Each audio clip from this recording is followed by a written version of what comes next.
I'll tell you, we've come a long way. In the beginning of when I started doing pancreatology about 17 years ago, it was largely supportive care, lots of intravenous fluids, lots of intensive care unit management, and still we had an appreciable mortality for the patient group. But now we actually are able to stratify which patients need more aggressive care using various scoring systems.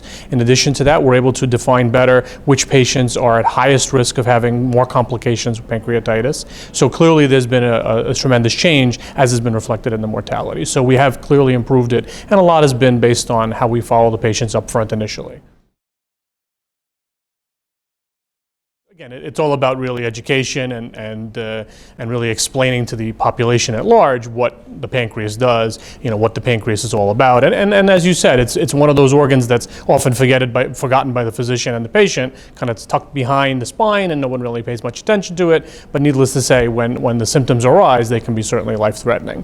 And you're right. Again, as the physician population at large knows more about pancreas symptoms, we start to better define that patient subpopulation quite a bit.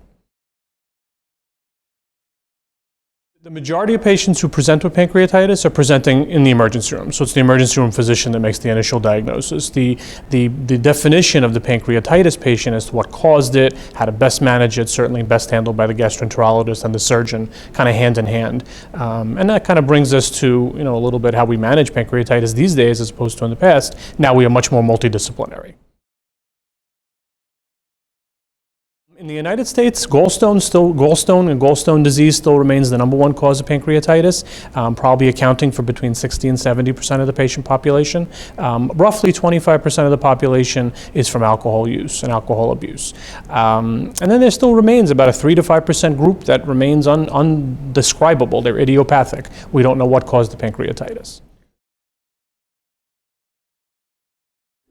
And again, in evolution with how we are managing pancreatitis in general, there used to be largely surgical options only.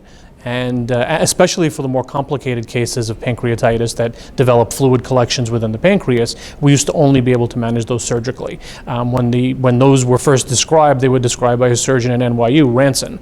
And since then, gastroenterologists have taken over largely almost all of that management. We could do almost any of the managements that used to be done surgically. Now we can do it by mouth with an endoscope. It's largely because of the revolution in what we're doing with the endoscopes. We now have newer stents. We have ultrasound devices that allow us to get into the pancreas. We have very miniature cameras that allow us to get into the pancreatic duct where we couldn't do so in the past. So there's been, in the last 5 years, a tremendous revolution in how we manage pancreatitis, and largely because of the innovations in gastroenterology.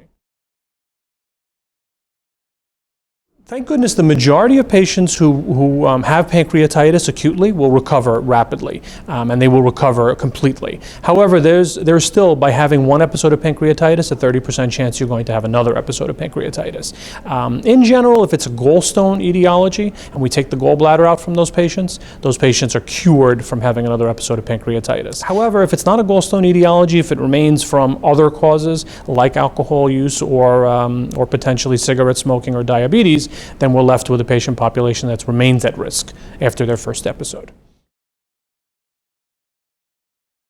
Again, it's been largely a revolutionary pathway we've been seeing in the last 10 years with managing pancreatic failure, that in some patients who have had pancreatitis, roughly about 10 to 15% of patients will become chronically inflamed. We'll have the pancreas that'll develop chronic pancreatitis. And in that group of patients, a percentage of them will end up with exocrine pancreatic insufficiency. And this condition requires, again, a multidisciplinary approach. You do require the dietitian to assist you. You require the pain management specialist. You require certainly the gastroenterologist, occasionally the anesthesiologist, to manage this. And without a doubt, as a group, these patients are best managed because, again, they do have multiple complex issues that arise, specifically with pain and nutrition issues that best are managed as a group setting.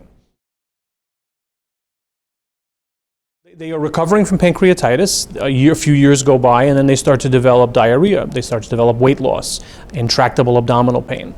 And the pain can be kind of in the middle of the abdomen, sometimes radiating to the back. And this is, again, these are warning signs that we see as clinicians because, again, some of that group of patients may ultimately have either exocrine failure or they may end up having potentially malignancy within the pancreas that also can arise as a complication of chronic pancreatitis. But without a doubt, once those symptoms are recognized, that patient population would be best managed by a multidisciplinary team.